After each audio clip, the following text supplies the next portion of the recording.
जो मरने से डरते नहीं वो है भील, जो झुकते नहीं वो है भील। मुगलों के सामने महाराणा का सर झुकने न दिया वो है भील। जिन्होंने देश में गणतंत्र स्थापित किया वो है भील। जिन्होंने भारत पर राज किया, अरब, तुर्क, मुगल और ब्रिटिशों को हराया वो है भील। शौर्य और बहादुरी से पूर्ण इतिहास रहा है भीलों का। इसलिए दोस्तों जानते हैं देश की एक बेहद ही खास जनजाति भील के बारे में। भील भारत की प्राचीनतम जनजाति है। इस जनजाति ने शोधकर्ताओं का ध्यान अपनी ओर खींचने का प्रयास किया है। भीलों का इतिहास बेहद ही गौरवशाली रहा है। भील का अर्थ भील यानी तीर कमान होता है। भील वैसे तो भारत समेत पाकिस्तान और बांग्लादेश के बॉर्डर तक बसे हुए हैं, लेकिन भीलों की आबादी मध्य प्रदेश, गुजरात, राजस्थान, महाराष्ट्र और आंध्र प्रदेश में ज़्यादा है। भील लोग भील भाषा बोलते हैं, लेकिन वे अन्य भाषाएं भी किसी क्षेत्र के अनुसार बोलते हैं। हम इस वीडियो में भील इतिहास, भीलों की वर्तमान परिस्थितियाँ, कला, संस्कृति, भीलों की समस्याएं और उनकी मांगें आदि के बारे में जानेंगे। इसलिए दोस्तों वीडियो समाप्त होने तक आप हमारे साथ बने रहिएगा। भील इतिहास। भील भारत की बेहद ही प्राचीन जनजाति है। इतिहासकारों का मानना है कि भील जनजाति की उत्पत्ति भारत में ही हुई है। प्राचीन समय में भील अन्य जनजातियों की तरह कबीले में ना रहकर स्वतंत्र रूप से एक शासक के रूप में देश के कई क्षेत्रों पर शासन किया। भीलों ने सदियों पहले ही भारत में गणतंत्र व्यवस्था स्थापित कर ली थी। करीब 16वीं सदी तक भील शासकों ने कई बड़े बड़े क्षेत्रों पर शासन किया। राजमहल, किले, मंदिर आदि के निर्माण कराने के साथ साथ विकास कार्य किया। भारतीय पौराणिक ग्रंथ। भारतीय पौराणिक ग्रंथों में भीलों का भारी उल्लेख मिलता है। इस तरह से अंदाजा लगाया जा सकता है कि प्राचीन समय में भील देश में एक महाशक्ति के रूप में विद्यमान थे। रामायण में मां शबरी द्वारा भगवान राम को बेर खिलाना, गुहराज का वर्णन, भारत में एकलव्य, किरात अर्जुन, मुख्य भील आदि का वर्णन, इसी तरह से अन्य कई ग्रंथों में भील शासकों का वर्णन मिलता है। करीब 1400 ईसा पूर्व में भील शासकों का शासन गुजरात के द्वारका में था। राजा धन्ना भील मालवा में बेहद ही शक्तिशाली शासक हुए, जिनका नाम राजा धन्ना भील था। राजा धन्ना भील 850 ईसा पूर्व में मालवा साम्राज्य की गद्दी पर बैठे। वह एक संवेदनशील, कुशल एवं शक्तिशाली राजा थे। इन्हीं के वंश में जन्मे एक भील राजा ने 730 ईसा पूर्व के दौरान दिल्ली के सम्राट को चुनौती दी। कहते हैं कि राजा धन्ना भील के उत्तराधिकारी बेहद ही शक्तिशाली और पराक्रमी थे। इनके वंश ने लगातार 387 वर्षों तक मालवा साम्राज्य पर राज किया। मालवा पर भील राजाओं ने ही नहीं बल्कि भील रानी ने और उनके वंशजों ने 287 वर्षों तक शासन किया। इस तरह ज्ञात आंकड़ों के मुताबिक मालवा साम्राज्य पर 674 वर्षों तक भील शासकों का शासन रहा। सम्राट चंद्रगुप्त मौर्य। ग्रंथों में लिखा गया है कि चंद्रगुप्त मौर्य एक असाधारण बालक थे। प्रसिद्ध लेखक विशाखा दत्त ने चंद्रगुप्त मौर्य के बारे में लिखा कि वे मूरा भील के पुत्र थे। भील शासकों का उदाहरण राजस्थान से भी मिलता है, जहाँ प्राचीन समय में राजस्थान कई जनपदों में बटा हुआ था, जिसमें सीवी जनपद, जिसे मेवाड़ के नाम से भी जाना जाता है, यह एक जनपद था। जब सिकंदर ने मिनांडर के जरिए भारत पर हमला किया, इस दौरान सीवी जनपद का शासन भील राजाओं के हाथों में था। राजा गर्द भील। पहली शताब्दी में उज्जैन पर गर्द भील नामक राजा का शासन था। गर्द भील एक जनजाति है जो कि भील जनजाति से संबंधित है। ओडिशा राज्य के पूर्वी भाग को भील प्रदेश कहा गया, जहाँ भील राज गर्द भील अथवा भील जनजाति से संबंधित का शासन रहा था। राजा गर्द भील का शासन उज्जैन में था। राजा गर्द भील एक बहादुर और पराक्रमी राजा थे। उनकी शक्ति का अंदाजा इस बात से भी लगाया जा सकता है कि जब उनके विरोध में एक साधु ने स्कंदी राजा से सहयोग मांगा, लेकिन राजा गर्द भील को चुनौती देने की हिम्मत स्कंदी राजा में नहीं थी। तब उस साधु ने शकों को उज्जैन के शासक गर्द भील से युद्ध करने के लिए बुलाया। इस युद्ध में उज्जैन के शासक गर्द भील की हार हो गई। सम्राट विक्रमादित्य। सम्राट विक्रमादित्य उज्जैन के शासक गर्द भील के पुत्र थे। जब गर्द भील शकों से युद्ध हार गए, तब उनके पुत्र विक्रमादित्य ने शकों से युद्ध किया और एक बार पुनः उज्जैन में गर्द भील साम्राज्य स्थापित हुआ और सम्राट विक्रमादित्य ने उज्जैन में शासन किया।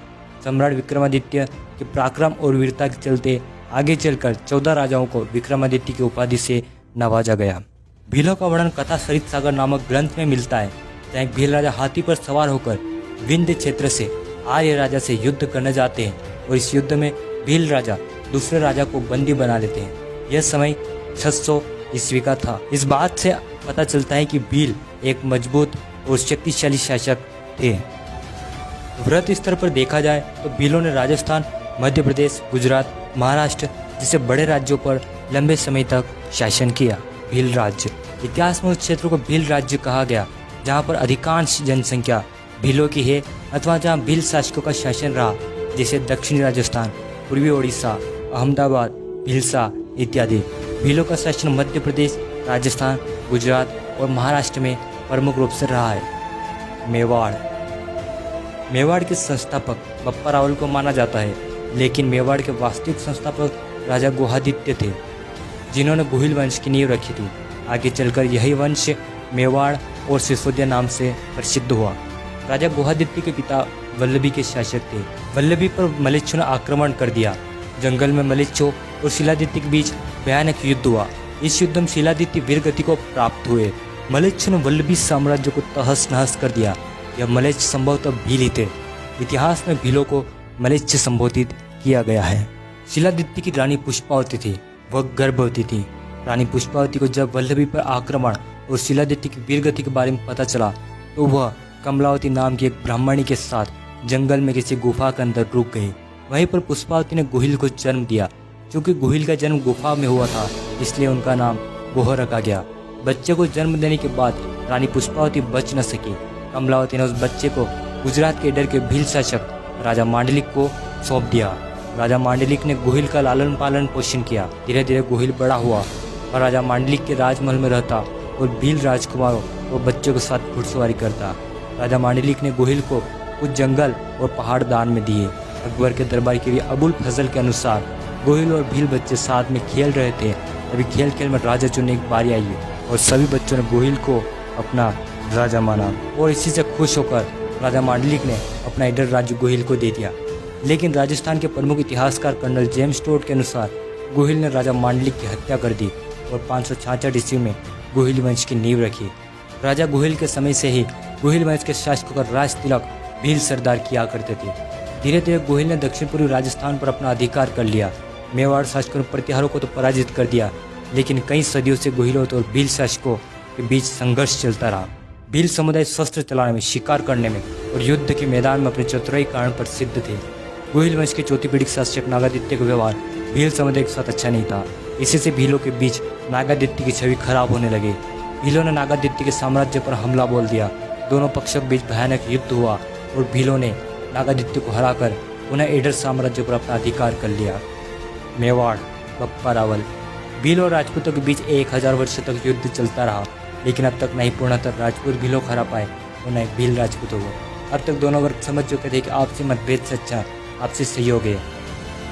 एक बार पुनः गुहिल की तरह ही बप्पा रावल का लालन पालन भील समुदाय के बीच हुआ। दरअसल जब बप्पा रावल 3 वर्ष के थे तब वे और उनकी माता जी को सहायता की आवश्यकता थी। वे दर दर भटक रहे थे, तब भीलों ने उनकी सहायता करी। बप्पा रावल का लालन पालन भीलों के बीच हुआ और इस तरह भीलों की देखरेख में मेवाड़ का एक और शासक बप्पा रावल पला बढ़ा। बप्पा रावल जब बड़े हुए तब उनका संघर्ष भीलों के साथ हुआ, लेकिन वे भीलों को हरा नहीं पाए। इसलिए भील और बप्पा ने समझौता कर लिया। जब अरबों ने मेवाड़ पर हमला किया तब बप्पा रावल ने ओगड़ा के भील शासक पाली और उंदेरी के भील शासक देवों से सहायता मांगी।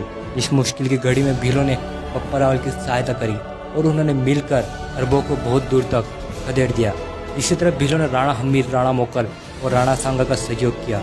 खानवा के युद्ध में भील अंतिम सांस तक युद्ध करते रहे। मेवाड़ महाराणा प्रताप हल्दी घाटी का युद्ध। जब अकबर ने चित्तौड़ पर हमला किया तब उदय सिंह चित्तौड़ हार गए। उन्हें एक सुरक्षित स्थान की तलाश थी। इसी तलाश में वे उदयपुर की तरफ बढ़े। उदयपुर में करीब 12वीं शताब्दी तक भील शासकों का शासन था। उदय सिंह चित्तौड़ से उदयपुर में आकर बसे। ये क्षेत्र खेती करने के साथ साथ सुरक्षा की दृष्टि से अति महत्वपूर्ण थे। यहीं पर महाराणा प्रताप पले बढ़े। महाराणा प्रताप भील शासकों के साथ खेलते कूदते युद्ध कला सीखते। भीलों के बीच महाराणा काफी लोकप्रिय हो गए, क्योंकि भील अपने नन्हे बच्चे को कीका कहकर संबोधित करते थे। इसलिए वो महाराणा प्रताप को कीका कहकर पुकारने लगे। जब मेवाड़ पर पुनः मुगलों का साया मंडराया तब मेवाड़ को पुनः भीलों की याद आई। उस वक्त भोमट के पनारवा के शासक राणा पूजा भील थे। उनके पिता दुदा सोलंकी और दादा राणा हरपाल भील थे। राणा हरपाल भील ने मेवाड़ के राणा की बहुत सहायता करी।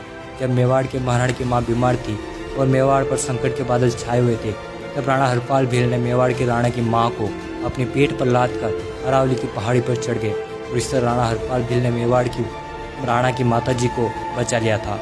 अब राणा हरपाल भील के पोते राणा पुंजा भील भोमंड पनारों के शासक थे।